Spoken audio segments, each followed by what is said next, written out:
Our next speaker is from Seoul, Korea, and she studies communications and French at BC.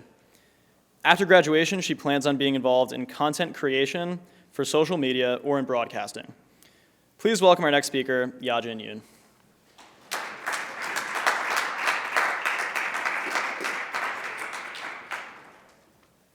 Hi. So, I think it's plugged in, right? We're good, okay. So before we get started, I just kind of want to ask a favor of everyone. Forget why you're here, and let's just be honest to ourselves. Get everything off our minds. We all have this one thing, I guess, something we see in ourselves that makes us feel a little different, but in an isolating way. Things we dread to deal with in social situations, and we just hope that they don't come up, but of course they do. And when they do, we kind of chuckle along and maybe make a joke about it, but then we kind of make sure that people think we're okay with it. I don't know if any of you have anything in mind, I hope so, but if you don't, really happy for you, but I'm gonna try to change that by giving you a couple of examples. I don't know how to put this gently, but maybe you have a really small penis. I don't know. And sometimes people joke around and throw words around like chode, and you're like, oh. Right, cool. If that was too specific, maybe your GPA looks more like gas prices. I don't know. It could be anything. I don't know if you see where I'm going with this. I don't, but it could be anything. The list is endless. It could be mental health, your height, weight, religious beliefs. I don't know. Anything that makes you feel different from the rest, and it others us from the rest. And everyone has that one thing, and that's why this list is so random. Well, for some people, that happens to be our race, and the stigmatization that comes with it. It makes us wince a little bit, and it makes us feel insecure, and it makes us feel isolated. It took me such a long time to have the guts to stand here and talk about this. I have a mic, and because I wanted to talk about the subject of intersectionality, which is difficult to define. I looked on maybe 4 different dictionaries, and I kind of combined their definitions, but this is what it means. And because I was hesitant because I don't want to force you to relate to anecdotes you have never experienced and will never experience, because most of you are not a person of color. And also, I don't want to come across as preachy or whiny and talk about how important diversity is and how hard my life is and the need for change. We all know racism is bad and we shouldn't discriminate, right? No one disagrees. If you do, you might be at the wrong talk. Yeah. Anyway, this is why I want to try a different approach, and this is kind of why I began with a more human experience, a larger context of otherness. So now that we've kind of left off at the same starting point, I want to give you a more specific account of my journey on managing intersectionality too, but mostly my journey in my life. That is to say, some microaggressions that I've encountered right here at BC in the last year or so. Some of these are so stupid. I've been asked, so what's your Korean name? Because Yeojin's the American name I chose in place of my real Korean name. Or I don't know, wow, blonde, that is so Asian of you, which makes sense because nothing else about me is, right? It's just my hair. What else is there? There's a pretty bad one. Someone told me that if they had ever spoken to me on the phone, they would have never assumed that I was Asian, which I can kind of relate to because before they started speaking, I would have never assumed that they were that ignorant. But the thing is, these aren't even that bad. We know what the really bad ones look like. Some things that you would see in a YouTube comment section or something, or from verified Twitter accounts, surprisingly. The ones that I just mentioned were more micro than aggression at all. I wasn't even offended when I heard them. But still, did it surprise you that the comments I just mentioned came from our friends, the peers around us at BC? Because I surely didn't see it coming. And I think that's because at BC, we're always expected to be sensitive and politically correct, at least when we're public speaking, where people can hear you. And that's an indication of self-awareness as a community to me. we're self-conscious that we lack diversity, like we know we do, and we know that we need to work on it. So we put in so much time and effort into all these great events. We emphasize the importance of diversity at campaigns, discussions, I don't know, what else? Classes, guest speakers. Like, there's so many things going on, and it's always addressed. But the problem is these initiatives never reach beyond the institutional level into the really personal decisions and everyday interactions with other people because, well, for most of you, this isn't really a part of your reality. And since I want you to be able to see as much as you can the realness that exists beyond your version of reality, I'm going to take you on a quick journey through my life. So I was born and raised in Seoul, Korea, until I was 13, which is a rough age for you and everyone else around you. You're filled with this like weird angst, and you just want to make this like aggressive statement against the world. Remember that? What a time. You change your hair color. You shop at places like Hot Topic. You change your friend groups. I changed my country without my parents. So like, I guess I was hit a little harder than others, but that was quite the whirlwind of a transition. Junior high to me was like accidentally turning off the subtitles when you're watching a foreign movie, except it lasted 2 years instead of 2 hours. And it was just like, everything was white noise. I didn't really understand what was going on. And it took a lot until I understood things like sarcasm, and I found out that's what she said isn't really a means of citation. But what I didn't realize back then, because I was so preoccupied with these visible changes, was that I had become a minority for the first time. All of a sudden, I was seen as my race before anything, which was not really a distinguishing quality back home because we're all Asian. And I really didn't like a lot of the associations made with my being Asian in America. So what I did was everything I could to stay away from this preconceived notion, this image of an Asian. And that was such a game changer for me because people started seeing me as unique and different because I was from somewhere else, but then I wasn't too different, so they felt like I was cool. I like went to parties and stuff. I even got leadership roles.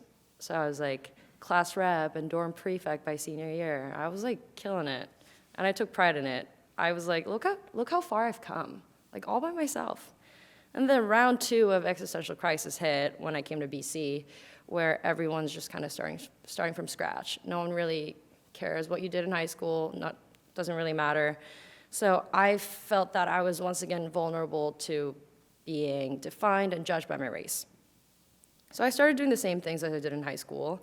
I got involved, I made friends, I developed this aggressive persona that was enough to overshadow my racial difference. And at a 66.8% white school, that was surprisingly easy to do because I guess I was just that aggressive. But I was always careful not to be too Asian so that people would assume things about me because of my race. And before getting to see that I was an individual. And it worked out pretty well again. BC's been a blast. I love my friends, I love school, my professors are awesome, and my roommates are nice and cute. I go to meetings because I'm involved and I'm like really important and stuff. I'm in some honor society that sounds like a frat. Life is so fun here. And I saw all of these things as standing proof that I had successfully gone through enculturation. And only when I realized I was coming to the end of my education in America, I started thinking about where I would go after. And then I was kind of like, oh, cue existential crisis number 3. That seems to be happening a lot in my life. But coming out of that, what dawned on me was that what I had done was an easy way out of creating my true cultural identity.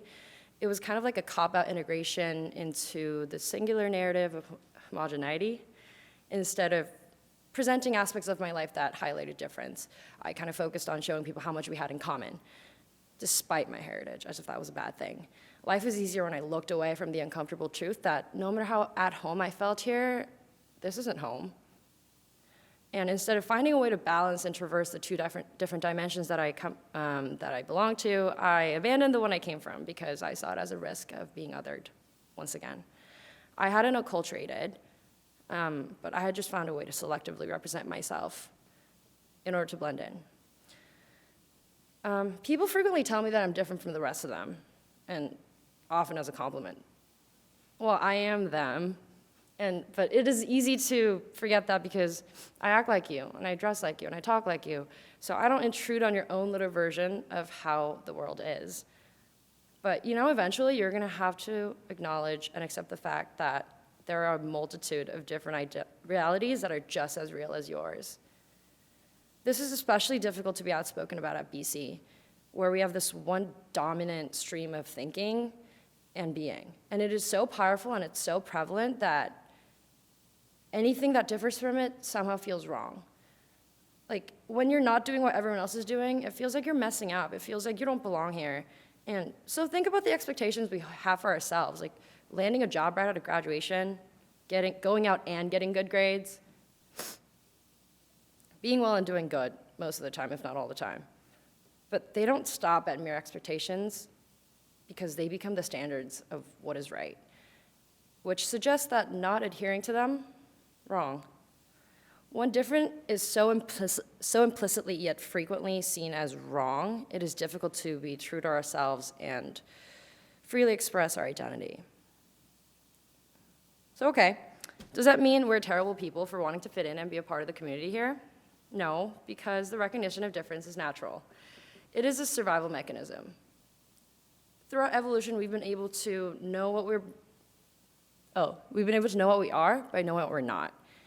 And that's why when we see like spoiled milk or things labeled as poison, we're not like, can I have a sip? Like, that's what it is. That's the defense mechanism that we have as humans. Even in the more immediate context of our society, how the recognition of difference takes place in the form of snap judgments. No, the recognition of difference takes place in the form of snap judgments that are made on a subconscious and even a physiological level. Cultural and social norms, which are saturated in our culture, and they're saturated with preconceived notions, are absorbed into our brain. And they surround us whether we like it or not. And our perception is obviously affected by it. So what do we do about this? Are we just screwed and we have to live with secretly racist minds? Like, that sounds terrible, right? But plot twist, I don't have an answer to this, but thankfully people who are much smarter than me have also ventured this dilemma. I was assigned to read a book for my visual communication theory class called Blink by Malcolm Gladwell. I'm sure you've heard of him. In the book, he takes the process of perception into an empowering message because snap judgments are influenced by our experiences, as I said, right? Everyone gets that. So maybe if we change the experiences themselves, we can change the judgments that our brains will make in the times to come. Which is so simple, but like, I don't know how I never thought of that, because it's just like the other way around, but it's proven to be really effective. But what he emphasizes is that it's about being mindful in like your everyday encounters, but like not just aware, like mindful. And in those encounters with the world, when we are so mindful, we can change the automatic responses that our brains have to difference. So whenever, your eyes will see that someone is different from you and your brain will automatically make a list of differences. But then this can change by starting from little things like, I don't know, knowing the dangers of closed-mindedness and being sensitive to what you say. Just think of it before you say it. Like, don't ask what my Korean name is. Like, think of it. Have you ever met an American named Yeojin? Just like from here? Maybe you have. Maybe that's why you thought that, but not in my case. And just the dangers of closed-mindedness and sensitivity to people who live a different reality than you can help to change your experience itself. And it really shouldn't be, but it's so mind-blowing because we can get rid of the effect of priming by priming ourselves the way we want. And as empowering as that is, what we need to remember is that this also holds us accountable for what we do with this amazing ability called neuroplasticity. Neuroplasticity. Sorry, I've never been able to say that. There's a reason we have a cultural diversity core at the university. And it's 2016, and the world is becoming more interdependent and interconnected than it ever was. And ignorance at this point is not bliss, it's dangerous.